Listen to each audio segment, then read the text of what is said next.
Pioneer brand canola with Optimum Gly, the highest yielding glyphosate-tolerant trait on the market. What's next in canola happens here.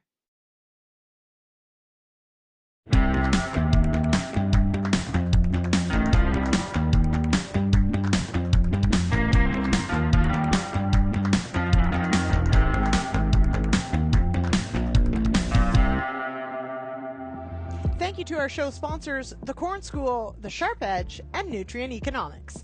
From nutrient management to the latest weather, market, and ag trends, The Dirt, an eKonomics podcast, is your place for farm smart topics to boost profitability. Join Mike Howell on Season 3 of The Dirt podcast, available now at nutrien-economics.com.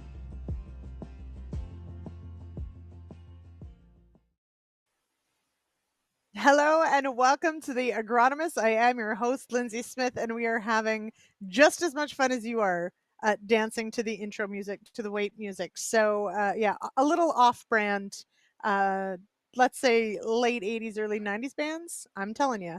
Anyway, welcome everyone. Thank you everyone joining us in the chat. Tonight's conversation is going to be all about micronutrients. We've got some great slides, some great clips lined up for you. Before, of course, we get to that, a reminder, if you collect those CEU credits, head on over to realagriculture.com/agronomists. Let us know you caught the program. We'll get those CEU credits for you. And just before I bring in my guest, wanted to promo next week as well. Mark your calendars, 8 p.m. Eastern, right here on YouTube or realagriculture.com/agronomists. Just go there. So many good things happen. Next week, we're going to talk soil pH. The secrets of soil pH. So super excited for that one as well. All right. Would love to hear how things are where you are. Hats off to Jason Vogt out of Southern Manitoba. My colleague Kelvin Hepner shared some video of just a phenomenal shelf cloud moving across Southern Manitoba. And as Jason points out, 4 inches of rain and counting. Just south of Winkler, Manitoba. So I don't know about where you are, but it is full on summer where I am. It has been this week. So I'm west of Ottawa. We are full on back. You can notice my hair is moving, my backdrop's moving. I've got a fan working because I've got the air conditioning and all the fans going again because it is hot. So we are going to talk a little bit about that. Now we've had a bit of an issue with one of our guests, but that's okay. We're going to keep going. This is live TV. So we're going to bring in Aaron Breimer of Moose Ag, and well, we hope Lyle will join us soon. We'll keep working on that. Producer Jay will keep working on that in the background. But welcome here, Aaron. Thank you. Let's hear. Okay, so a regular on this show, and certainly a well-known name in Ontario. Who is Moose Ag? What is Moose Ag? What's keeping you busy these days? So Moose Egg is named after me. I picked up the nickname Moose while I was in New Zealand on exchange in university. I thought it'd be a fun way to experience the culture down there, to take up playing competitive rugby. I'd never played rugby before in my life, so I signed up for competitive rugby. Next thing I knew, I was actually playing semi-pro rugby. They didn't know much about Canadians, but they knew we had Moose. Or as we were joking before, Lyndsey, whatever the plural of moose is, whether it's mises or mooses or whatever the case may be. So that nickname stuck with me for the last almost 25 years.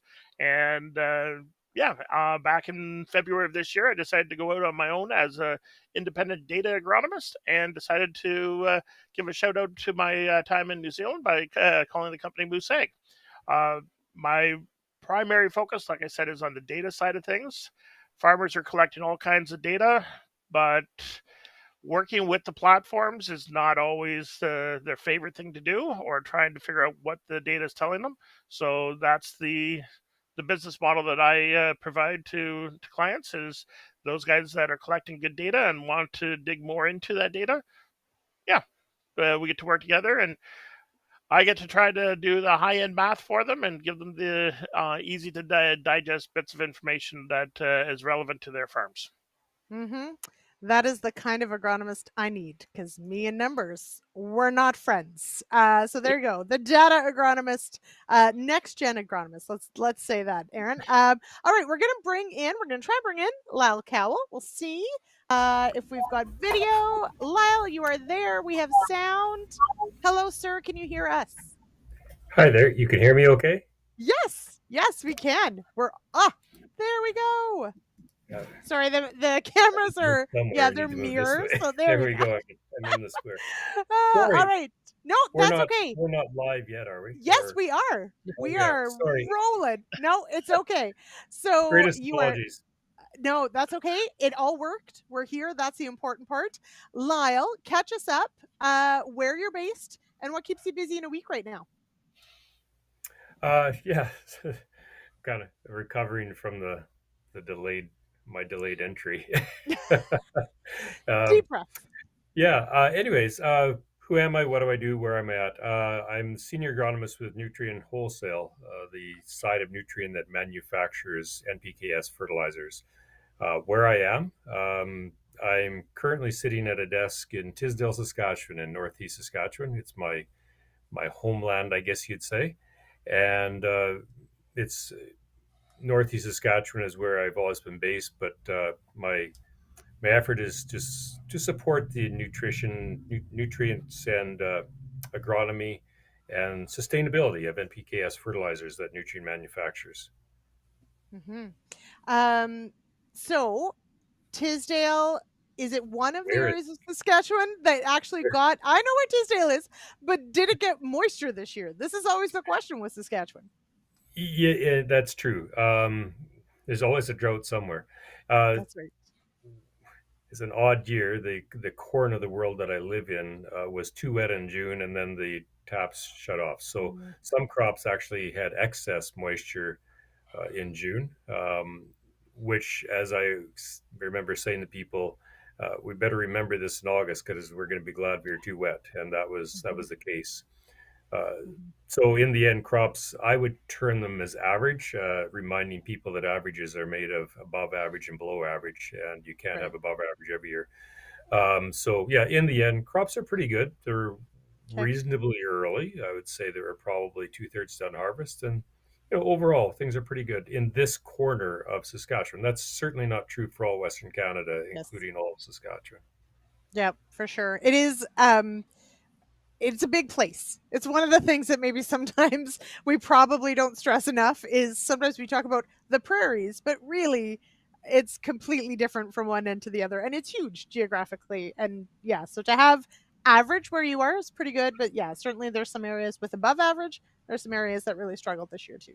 That's for sure. Yeah, that's very true, and it's just the way it is. It's dryland agriculture. You live Yeah. and die with your crops live and die with what comes for rainfall, and that's just how it goes. Mm-hmm. Now, Aaron, we were just talking before we went live just about, the fact that we are sort of in second summer here, and that the corn maybe is loving it. What about the beans? Because around where I am anyway, some of the beans they still had a ways to go, and this heat is really going to send them there quickly. But what impact might this sort of second summer have on some of the beans and the corn? So where I'm located is actually about as far south in Canada as you can get. So I'm about an hour north of Detroit, Michigan. So that little bit that sticks way down. So yes, I am from Ontario. That doesn't mean I'm from Toronto though. So That's right. that's my excuse right there. This latest heat wave, hey, you're right. It's helping out to finish up the corn. Um, as warm as it's been this summer, it's actually been more of a humid summer than it's been a hot summer.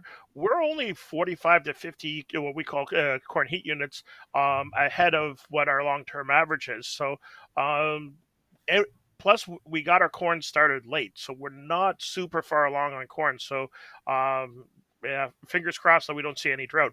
But on the beans, yes, this heat has brought on the beans real quick. Started to see some of the earliest beans start to roll this weekend. Um, I've been talking to guys that are out harvesting right now, and they're already down to 12% moisture. Mhm. It looks like we're going to be dry for the next 10 days plus, so I fully expect those guys are going to be harvesting sub 10% beans, which does not help out on the yield at all, because these guys Mhm. all get paid on either 13 or 14% moisture beans. So that part's going to hurt. Our wheat crop was really early, so we had a lot of double crop soybeans. Okay. So for those in Western Canada, they're probably a little jealous that we can pull that off once in a while. And it Every now looked and like then. It looked like it was going to be a great crop because, we were getting a lot of timely rains. Usually, a double crop soybean for us, if we can get 30 bushels, we consider that to be Yeah. pretty darn good. Um, this year, it looked like we were going to be 40, 45. Now we're losing those top clusters of beans as these things are Yeah. finishing off. We're probably going to be back down into that 35 for double crop soybeans. Still, I don't think that's bad. I'll be No. honest. It's like a whole bonus crop. Well, Okay, so especially when we had that huge wheat crop, like we had a that's right. massive wheat We crop did. too. Yes. So, and yeah. that actually that plays into our conversation tonight. So we are going to focus on micronutrients. But that doesn't mean we're not going to talk about macros either. That is in that we can't talk about one without the other. But I do want to focus somewhat, at least, on some of the key micronutrients that are a concern. And one of those key things, Lyle, whenever we talk about any nutrient, is of course the crop that came before or even before that, on that removal rate. So when we're thinking about macros and micros, let's maybe first look at it from the lens of knowing our removal rates. How important is that for trying to gauge when you may be running into trouble with your micronutrients? It's important. I mean, removal rates become significant when soils are deficient in that nutrient.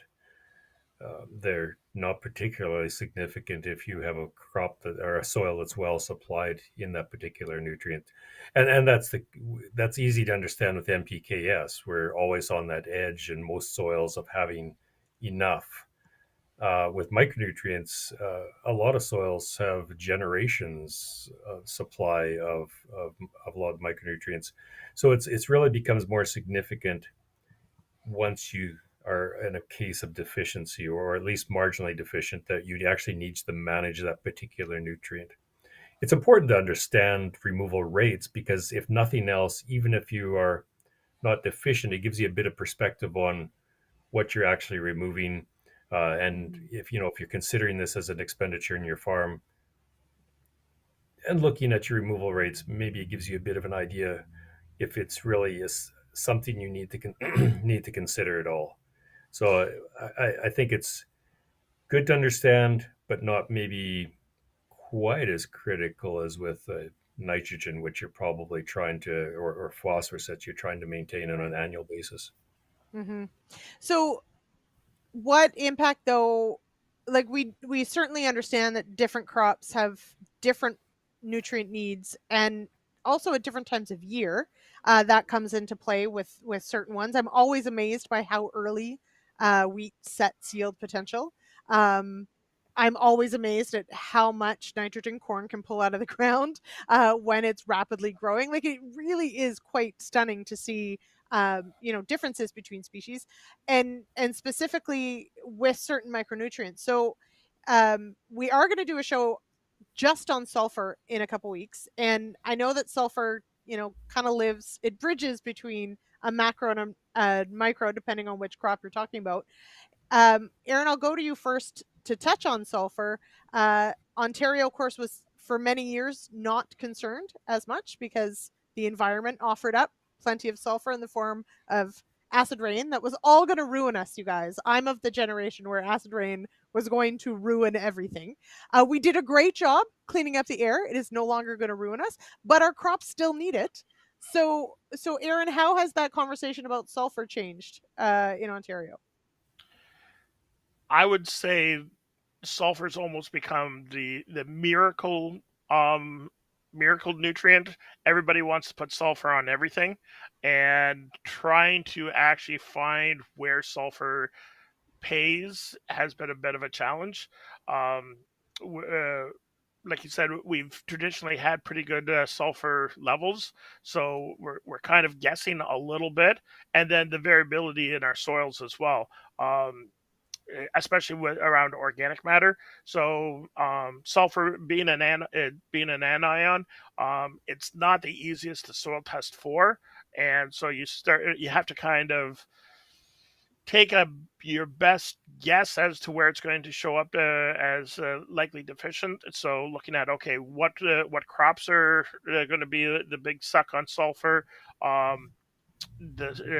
how wet is it going to be because sulfur can leach, how much organic matter, how fast is that organic matter going to mineralize that sulfur. So you've got all of those little things that are coming into play.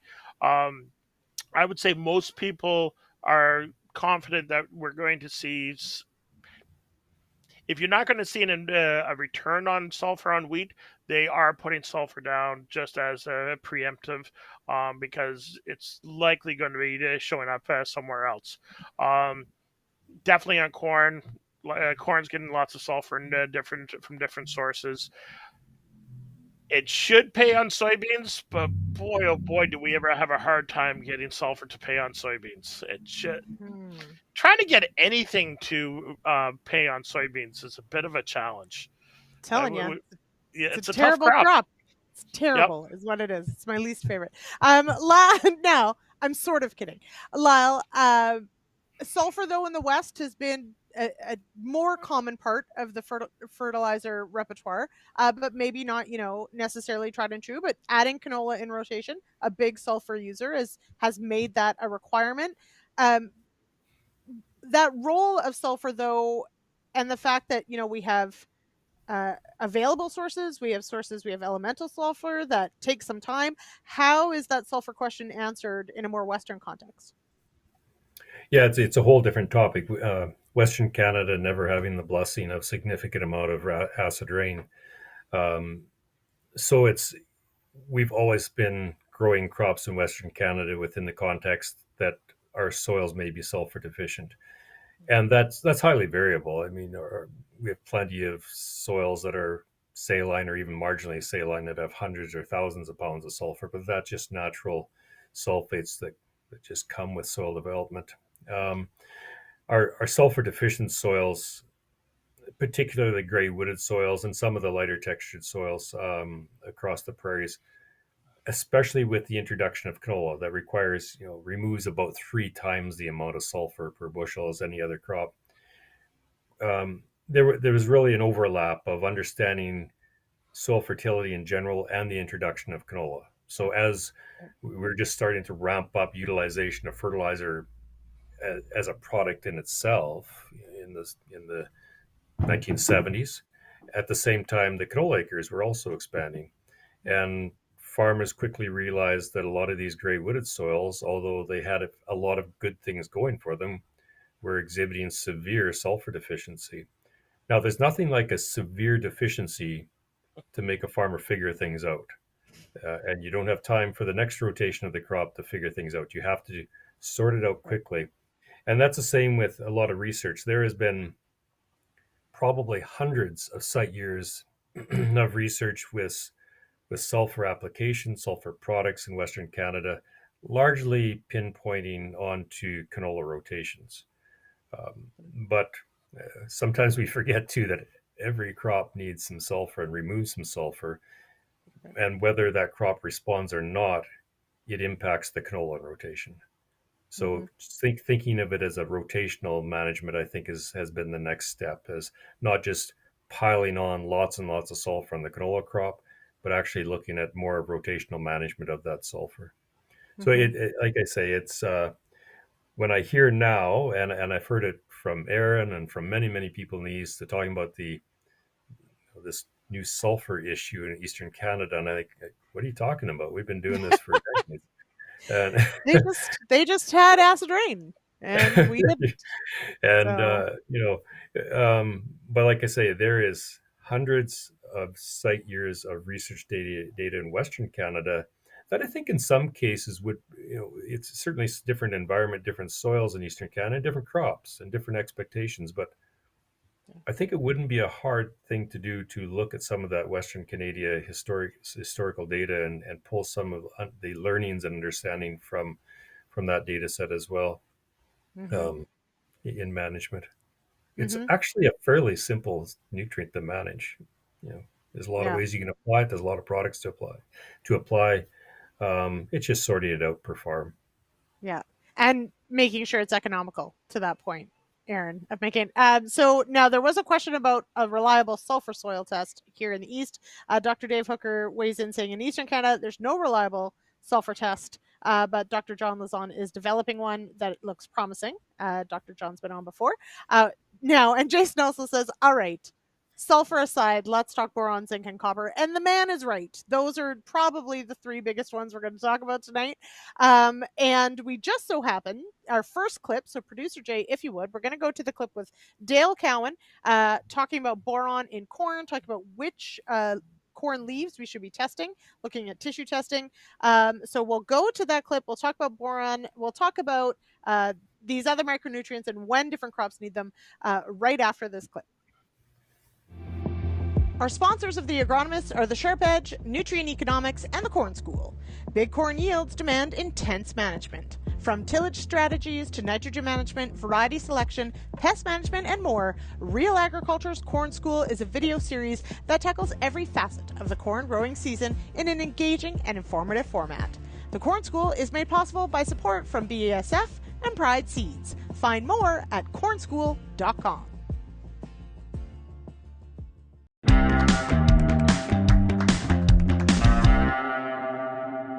First of all, I guess what drove us to look at boron was all the plant tissue work we've been doing in the past always showed us on the ear leaf, the big leaf by the ear, was always deficient in boron or very low. So that got us started. Well, let's do some supplemental boron that's telling us something. And so we started putting a half pound of boron in the UAF, the 20% side dress. And lo and behold, we started picking up between 5, 8, 10 bushels, pretty consistent on the sandy loam and loamy fields, not so much on the clay. And so that kind of intrigued us. We've been doing this off and on now for about 10 years, and it's becoming kind of a standard practice. And we have some customers that still use a dry starter. We put some in there. We have customers that use a pop-up liquid starter on the seed, and I don't want to put boron on the seed. And some of those customers don't side dress, they pre-plant all their nitrogen. So the question is, how do we feed boron in those particular reasons? And so what intrigued me more is being at the conference last year in Ridgetown, Dr. Tony Vine talking about what leaf to sample for plant tissue. And he talked about the ear leaf being traditional, the one below that, the one below that, and the very top flag leaf might tell us a better story, about nitrogen and sulfur. Well, one of the things that's come out of that for me is this has 7 parts per million boron. That being the flag leaf, or the ear leaf. This is the very top leaf, the very top of the plant, 28 parts per million boron. That's pretty low, and that's pretty high. Yeah, so what that tells me and what we know for a fact that boron is not very mobile in the plant. It's xylomobile, it goes up like crazy, doesn't always load into phloem to come back down where it's needed in the developing kernels. Boron plays a role in reproductive function and as well as moving some sugars. So this is what's looking at. We're saying, okay, how else can we supplement boron? And I know in the United States in the Corn Belt they use a lot of foliar boron, and that's always troubled me a little bit because I know it's not very mobile. So I'm working with a couple companies and I'm talking about adding a sugar alcohol like sorbitol to the boron, which then makes it more mobile in the plant. And I've been looking at some other research out of the US, and when they use that, this drops to 14 and this goes up to 12. Right. So it tells me they're increasing the mobility of boron when they add a sugar alcohol. It just attaches the boron, gets it across the interface of the phloem, and then gets it redistributed in the plants.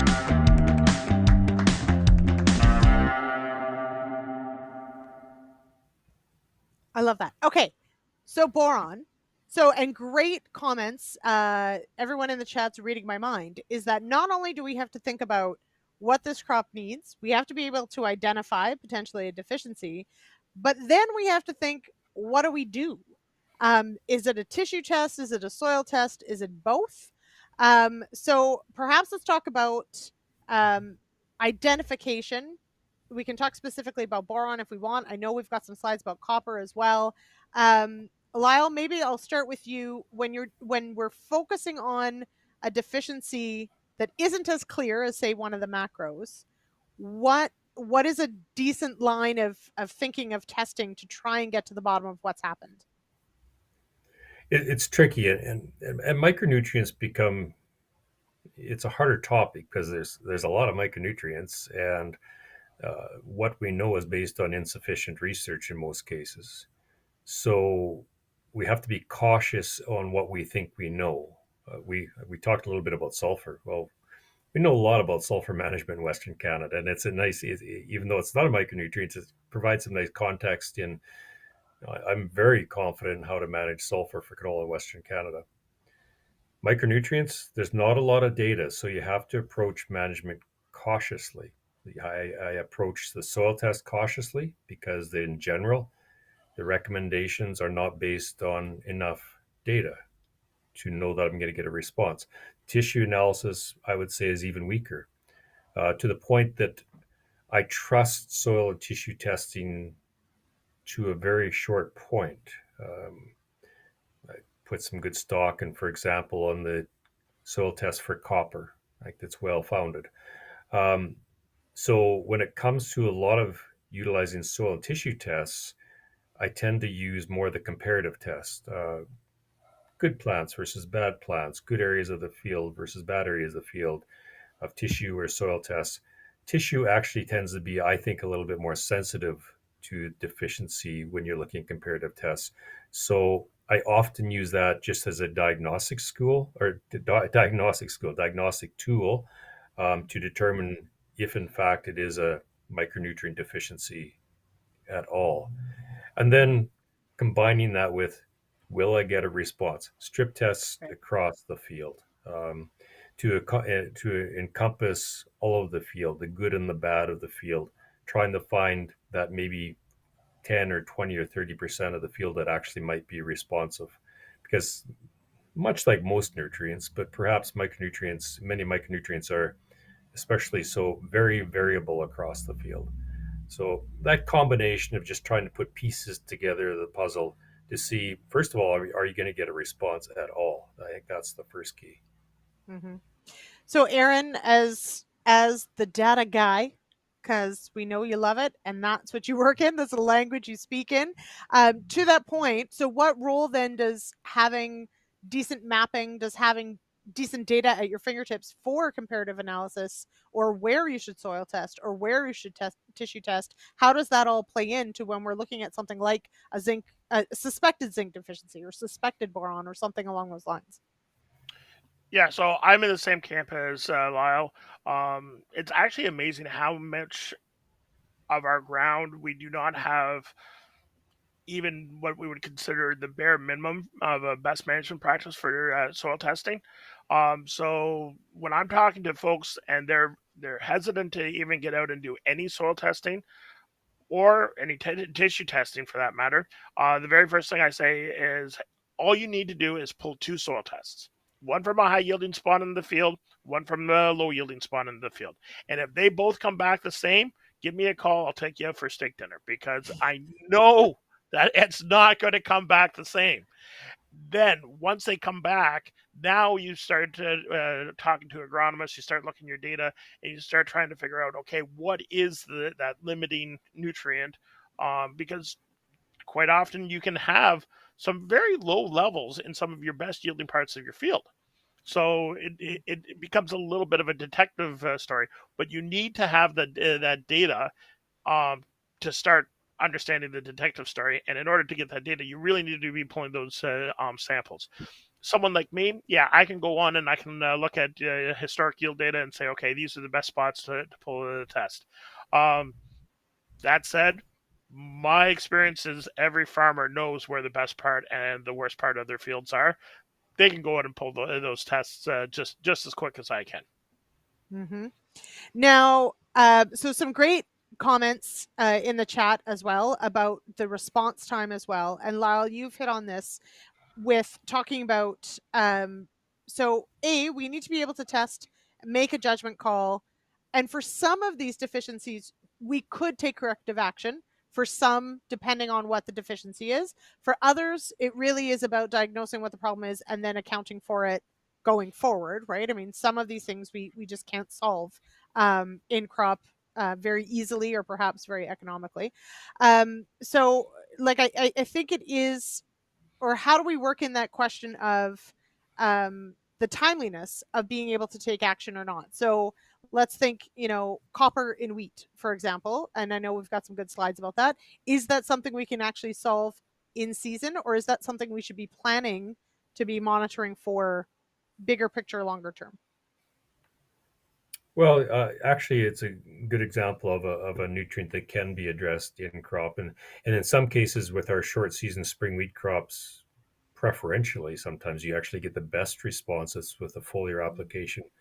Um, I look at work done by Dr. Molly in Saskatchewan and Alberta. Regis Karmanos has done some good work to demonstrate that actually we for those for wheat and in the conditions that we grow wheat, uh, foliar application of copper at 6 leaf to flag, we get a fantastic response, and it gives that extra little bonus that you can turn your sprayer on and off and see and actually see what kind of response you're getting. So that's a great thing. I want to interject one comment, and I thought about when Aaron was talking that uh, when we look at our fields and our soil sampling, I always suggest to farmers and to agronomists to not only focus on the surface soil. A lot of these soils in that we farm in Western Canada and certain extent in Eastern Canada were glaciated not once but twice or three times. And what you see on the top might not be the same on the bottom. And in fact, some of the most severe micronutrient deficiencies I've seen in the past, it's because you auger down and look at that, it's 6 inches down, it turns into a sand pile. So it doesn't hurt if you're sampling 6 inches or 12 inches or whatever. It doesn't hurt once in a while, especially in those poor areas. Auger down 2 or 3 feet just to see what's really there. Mm-hmm. While we're talking about this, I want to bring up sort of switch gears a little bit and look at copper. Sure. Yeah, in that, as you mentioned, this is one of those ones where, and I love that it's a really good point about how do we measure a response or whether it was worth it. And you do need to leave some sort of check strip. And that is really nice if you're going to go on and do a foliar application that you can do these things. So the point here that I thought was interesting is that if there is a deficiency, it's a big one and isn't hidden. So walk me through that. You fall off the edge of the cliff if you have a copper deficiency. We often hear the term hidden deficiency related to micronutrients, and there's more likely to be hidden deficiencies with the macronutrients where you have a slow increase of yield as you add more of that particular nutrient. Micronutrients, and in this case copper, you tend to either be sufficient or severely deficient.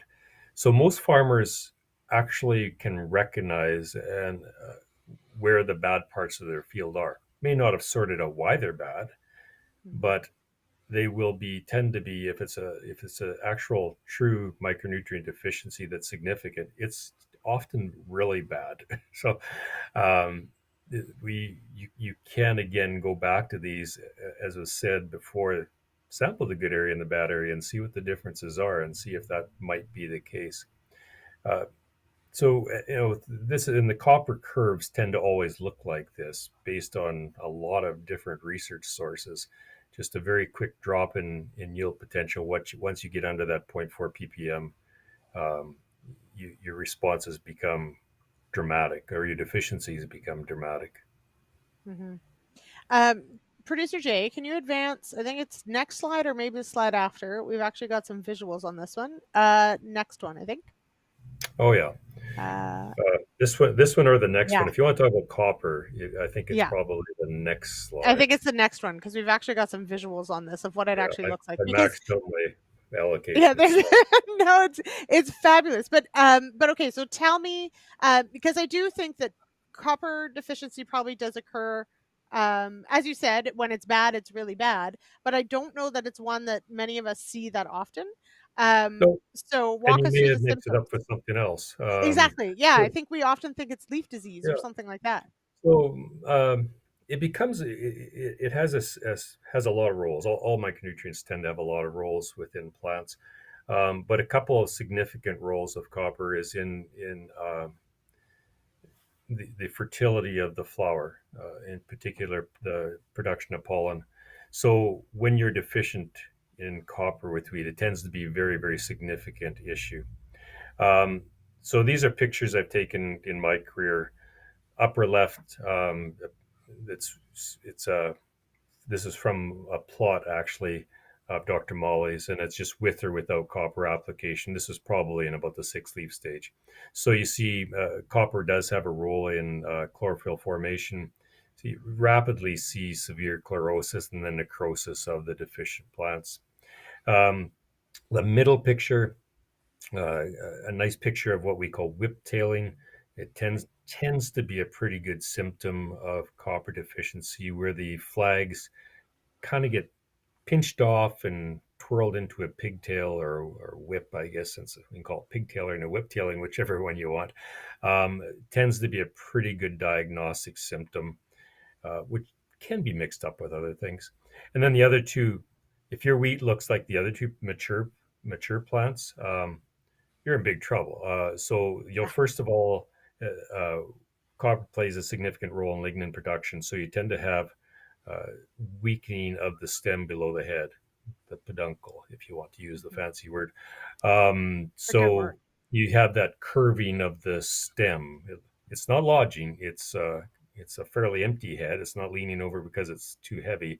Right. It just has a weak stem. And then on the right picture, you often, when you read about copper deficiency, you hear about melanosis, stem melanosis, or blackening of the tissue, particularly the upper stem. And those wheat heads are empty. Those are at a point of no return and zero yield when you have that symptom. So it is the range of symptoms. You can do something about it early in the season if you start to see some of this sclerosis, necrosis, and you're wondering what's going on. You can still recover a lot of that yield. If you see the symptoms in the other two pictures in the mature wheat, that's something to figure out for next year. Yeah, for sure.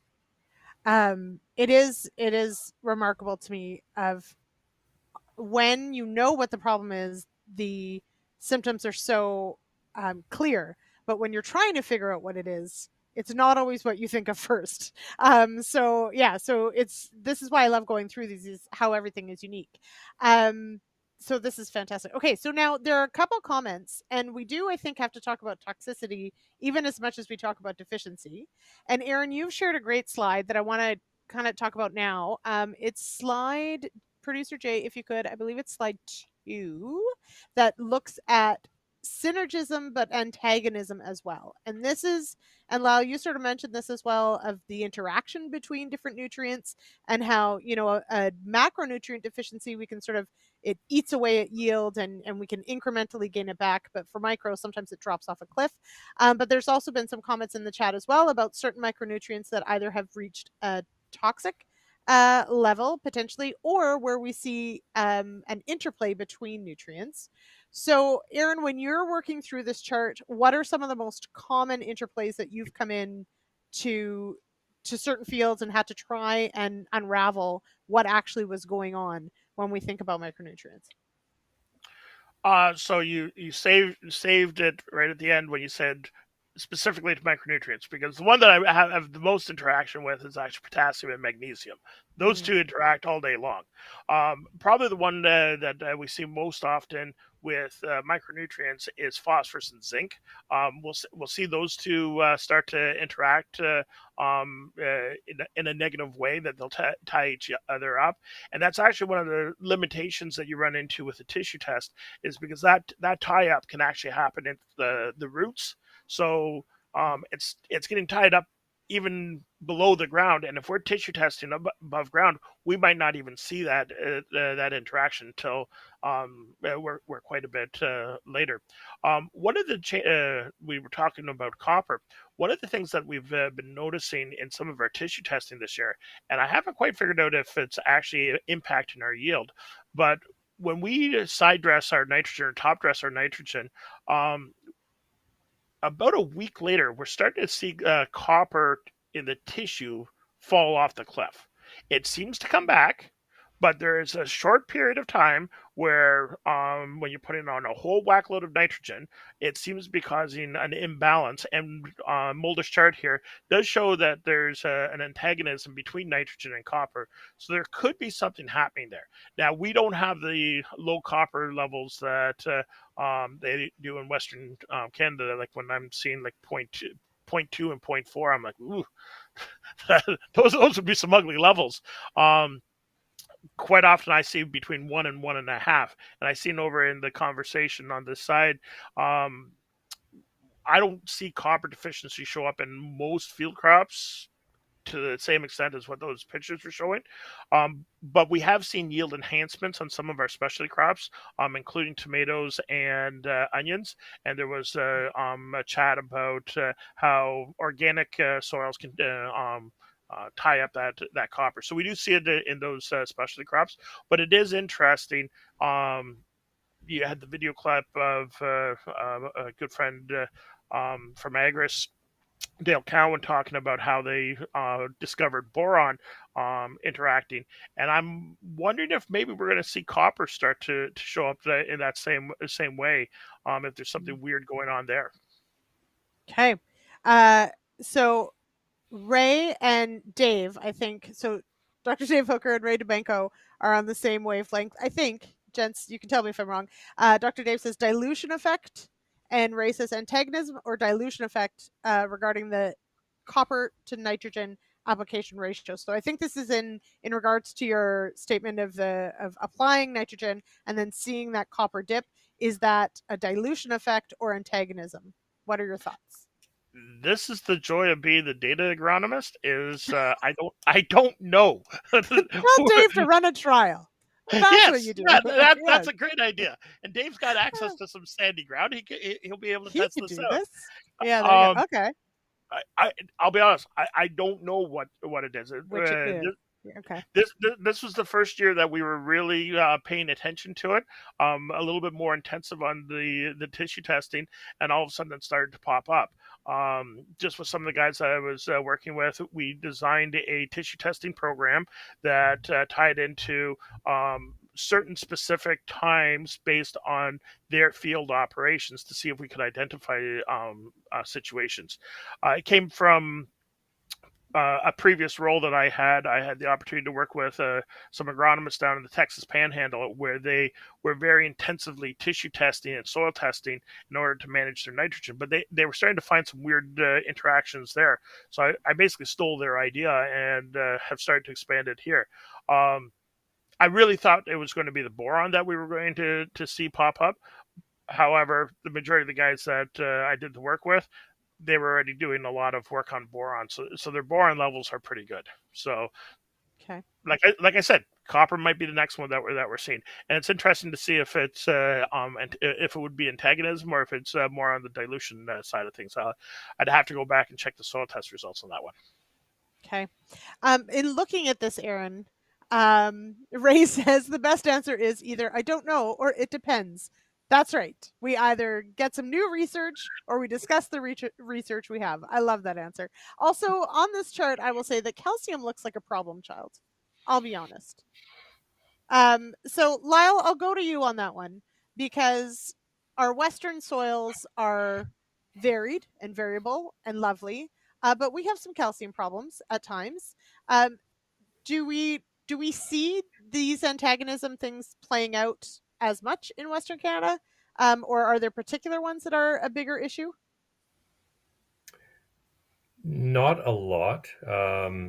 I guess I'd preface that to the point that we probably should be thankful that we have high calcium, high lime, very well buffered soils over, Yes. especially the eastern prairies.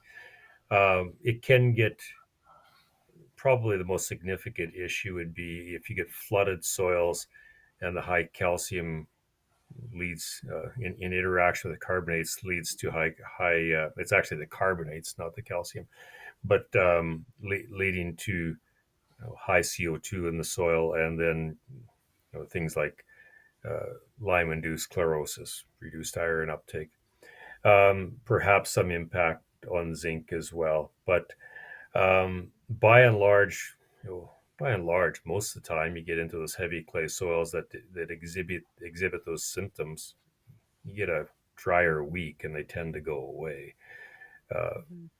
Probably, and again, we're going outside the micronutrient topic. Probably in general in Western Canada, we have eyes on calcium, more on how we should manage phosphorus, in that the phosphates react with calcium and become slightly less available to crops. So big picture, probably we should see our high lime soils, adequate lime soils across most of Western Canada as a benefit rather than a problem. So I just wanted to say I find it yeah, interesting talking to Aaron, and I always find it interesting talking to people from other areas, and because for in Western Canada you talked about boron as a significant issue in some crops in Eastern Canada, and Western Canada I've seen boron a few times, and I always tell people every time I've ever seen boron deficiency in Western Canada, I can also see jack pine trees. And maybe Grandpa shouldn't have started to try to farm this land. It's usually a horrible land. And it's some brutal honesty sometimes you have to bring to agronomy that your soil's garbage. Why try to farm it? But so it's always interesting to hear where truly the soil may be very productive and economical and require nutrients beyond what I sometimes think about. Mm-hmm. It sounds like a great place to grow blueberries. That's what that sounds like to me, Lyle. If there's jack pine growing there, grow some blueberries underneath them. Okay, we're going to go to our last read of the night, and then actually that is one of the things I want to sort of bring this all back to is a discussion about macronutrients as well. So Producer Jay, if you would. Our sponsors of the Agronomists are Nutrien and eKonomics, the Corn School, and the Sharp Edge. The Sharp Edge is a video series where we look to farmers, agronomists, and researchers to give us the sharp edge on everything from agronomic problem solving to increasing profitability and improving sustainability. Learn more at realagriculture.com or visit us on YouTube. The Sharp Edge is made possible by support from Maizex Seeds. All right, so we have a request by Jason that we need to talk about zinc response by crop and thresholds and where boron is an issue. I love, Jason, that you're giving us some talking points. I want to put this together, though. Aaron, one of the things, maybe we'll touch on the zinc thing in a moment, but one of the keys in all of this discussion, and we have talked about this already with tissue testing, soil testing, that the basis of managing your micronutrients still comes back to making sure you've got your macros figured out first as well. However, Aaron, go ahead. 100%. If your potassium levels are in the toilet, it really doesn't matter what your manganese, boron, zinc, whatever level micronutrient you want to chase. If you are pulling real low potash soil tests, stop with the foliar foo-foo juices and go out and spread a pile of potash. The prices come down, guys. Get out there and spread potash. If that is the yield limiting nutrient, 100% agree. The value of those micronutrients are there, but it's either in cases like Lyle was showing where it's incredibly extreme and the micronutrient is clearly the yield limiting factor, or it's where I see micronutrients show up as a deficiency is when we're chasing incredibly high yields. Like when you start getting over 250 bushels per acre of corn, over 130 bushels of acre of wheat, over 80 bushels of soybeans, that's when you're going to start to see those micronutrients start to pay. The only way you're going to get to those levels of yield is to have potash 3-4% base saturation, whatever that works out to be in parts per million. It's 30 parts per million of phosphorus. It's 4% organic matter. When you got those situations and timely rains, great soil health, all of those check marks boxes checked, that's when micronutrients really start to show up, unless, like Lyle was showing, those extreme examples.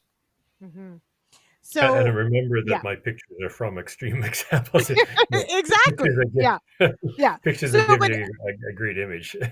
It does, but I mean, it does speak to where a micronutrient is an issue. It is a real thing. Like, we're not saying that it's not, absolutely, but that on overall, there's perhaps more to be gained by first making sure you've got your NPK and S likely in, get that dialed in before we're worried too much about widespread micronutrient issues, which I think is a really, really great point. But let's talk a little bit about zinc. Now, Jason's based in southern Manitoba. Zinc, I think, is one of those ones that certainly does show up in Ontario as well. But Lyle, your thoughts on zinc and zinc response. Is it one that we can see an economic response to if we're going to try and add zinc?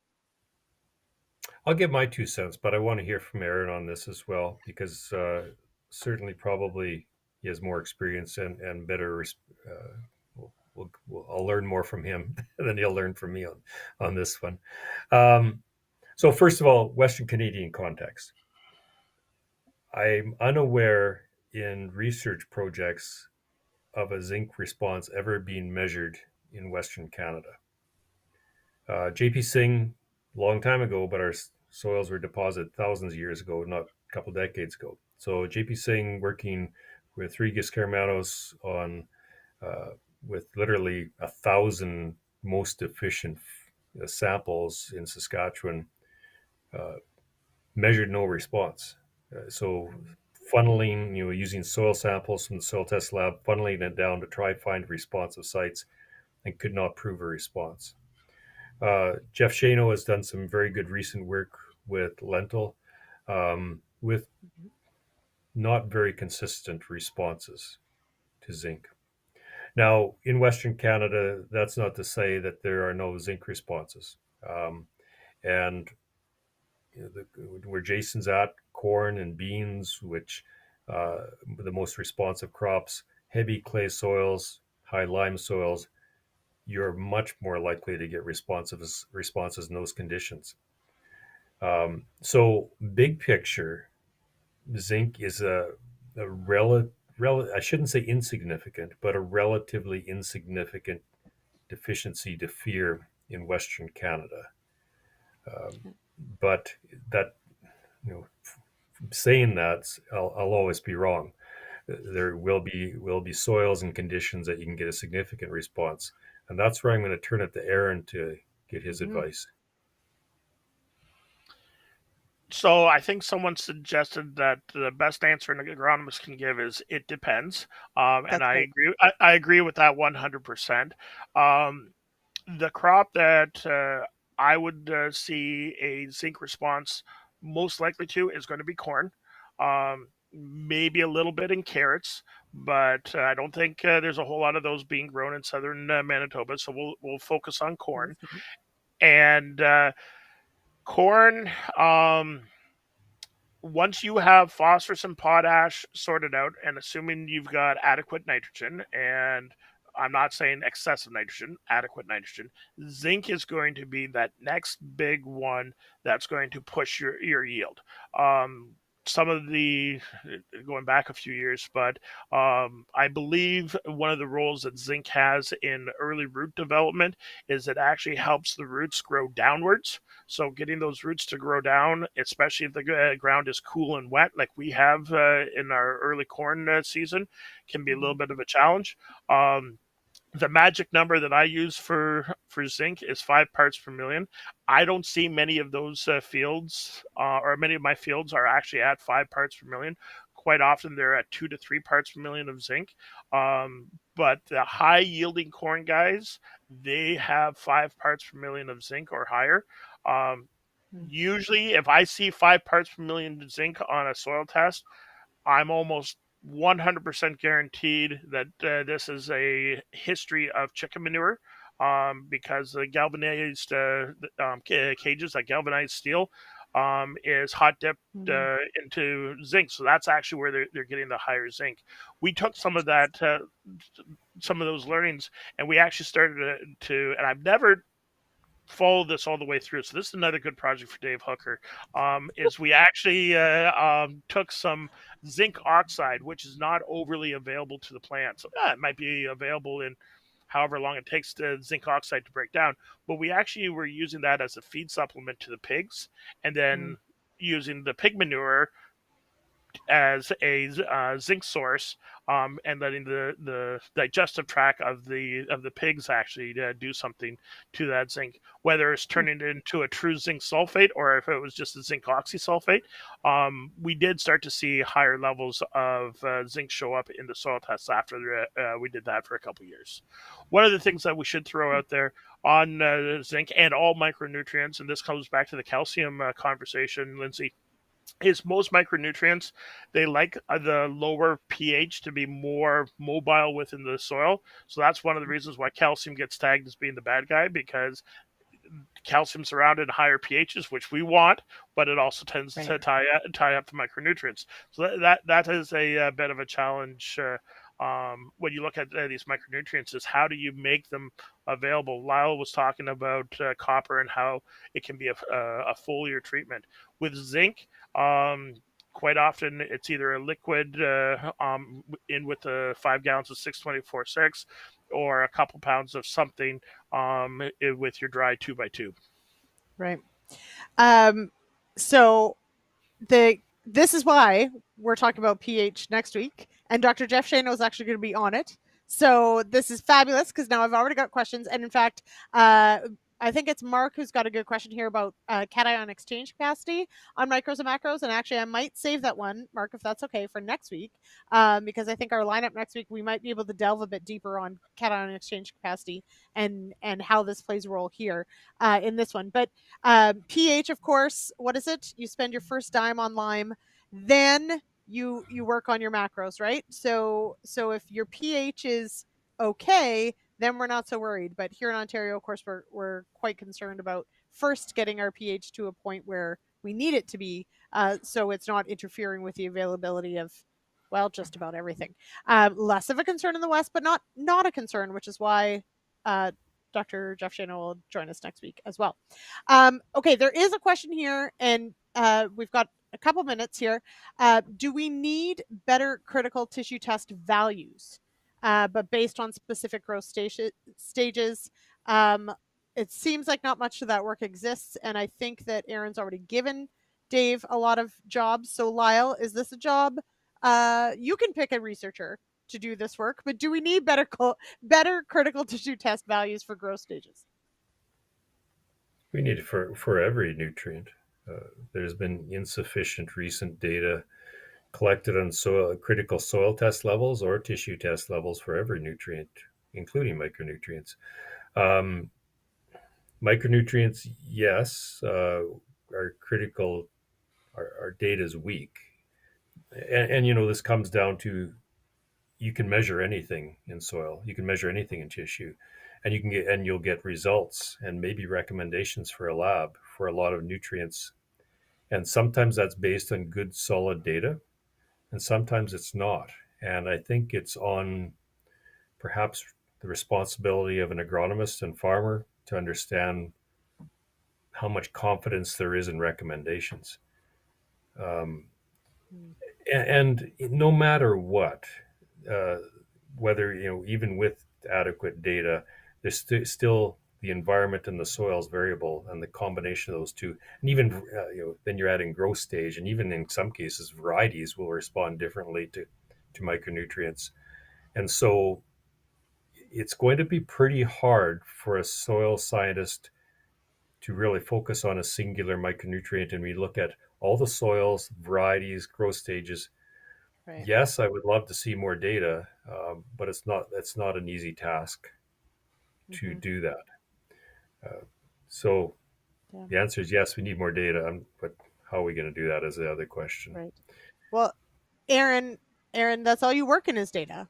So perhaps you just need a whole bunch of summer students, and you could just build an Ontario-specific one.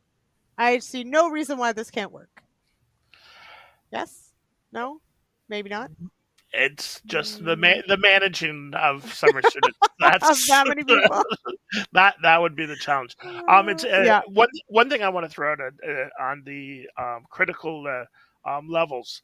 I ran into this down in the States when I was working down there, and I'm not going to say which lab it was, but I was talking to an agronomist that was using a particular lab, and they commented that the critical levels of whichever nutrient that they were looking at seemed to have changed from the lab reports based on about a 10-year spread. He had like their agronomy guide, right. And he said, hey, it's kind of changed. So similar to what whoever asked the question, I think it was Dave, and with what Lyle was saying too, it would be great to do this research. This agronomist called up the lab and said, hey, what research was done to confirm this? This is kind of interesting stuff that you've moved it this much. And what it was this lab decided that the critical limit would be the bottom 20% of all tissue tests. So as more tests were coming in, right, you'd get a bell curve.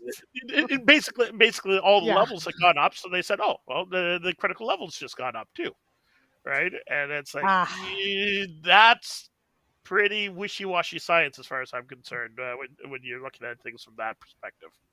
Okay. Yeah. So, but it does. It brings, and Lyle, to your point, and thank you both for your insight on this, because I think it really does speak to the importance of the advisory role when an agronomist is sitting down and looking at results. And Aaron, what you do in your day-to-day as well, of looking at, here's what the data tells us, here's what a soil test tells us, here's what the plant is telling us, here's what a tissue test tells us, but there's still such a critical part of actually translating that into action.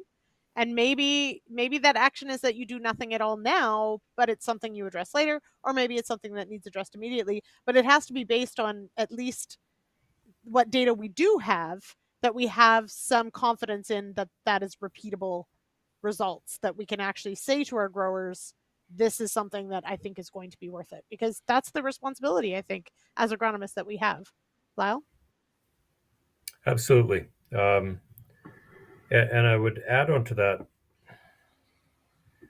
if you think you have a copper deficiency, use a copper fertilizer. There's a lot of multivitamin approaches to addressing micronutrients. So using products that have a tiny bit and an inadequate amount of 4 or 5 different micronutrients that may not be, none of them may be needed, or maybe you need more of one of them. Right. But if you need copper, then apply an adequate amount of copper. If you need zinc, apply an adequate amount of zinc. Just whitewashing your crops with a tiny inadequate amount of everything, you're really not doing anybody any good, including yourself as a farmer. So don't try to make things simple that way. It's like I say, it's a multivitamin approach to fertilizer management, and it's not a good approach. No Flintstone vitamins, y'all. They were just to make your kids, or to make you feel better as a parent. That's all they were for. It's not going to help you. I can still taste Flintstone vitamins, you guys. I swear to God, they were not delicious, and every parent made us eat them. Anyway, okay, we are out of time. In fact, maybe a little over cod liver oil era. So. Yeah. My mother had the cod liver oil. Don't you worry, Lyle. We had that too. And I'm sure it was great for me. Maybe not. Anyway, okay. Thank you, everyone. We're out of time. As promised, we'll be back. We'll be back next week to talk soil pH. So really excited about that discussion. That's 8 p.m. Eastern next week as well. Thank you to Lyle and to Aaron for joining me on tonight's show. This has been absolutely fascinating. I appreciate you both ever so much. We'll see everybody next week. Cheers, everybody.